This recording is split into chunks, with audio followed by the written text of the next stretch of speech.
aad ku nooshahay wadnahaygaagis waa dareema urugo awoodaydu waa taam waxaad iga dabibtaa cuduraan digtooraraad qoraaxdaada mooye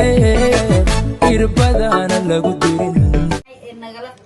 قاعدتي برنامج كان قروح بدن معناها سند جورنا قروح بدن يعني عاجيجي مدة هذا كله بعشان عوينا إسكاك استاج مجعل يعني إنه حوسي يرجع لهاي مركب ما نابل عامزة نابل هذا ما يعبان أمور بالعود waxaa kaloo asxaabta aan iisha caawda la taagan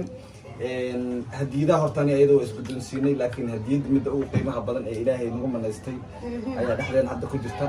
ma sha Allah Ilaahayna ka badan aan siiyay leenahay aad u maasantiin caawa shiixo ya 99 kaamira iyo taagan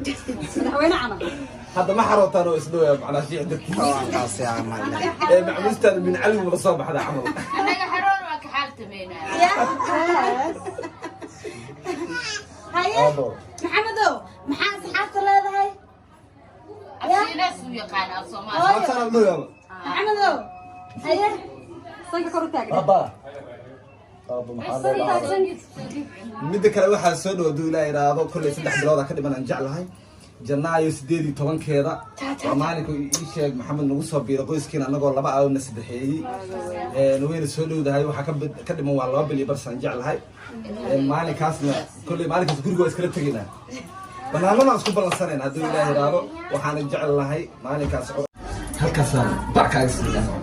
orod macna xageeda talo baan kaasina maya ma xaga macna markaa tira macna waxa ku soo bixinaa ka wada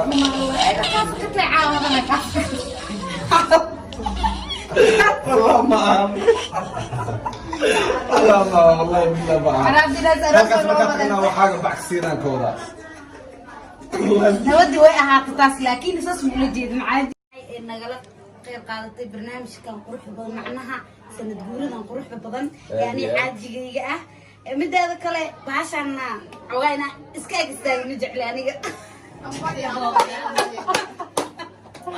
إنه حوسي يرجع لهاي مركب ما نابل عامزة نابل هذا ما يعبان أمور بالعود inta aad ku nooshahay wadnahaygaagis waa dareema urugo awoodaydu waa taam waxaad iga dabibtaa cuduraan digtooraraad qoraaxdaada mooye irbadaana lagu dirin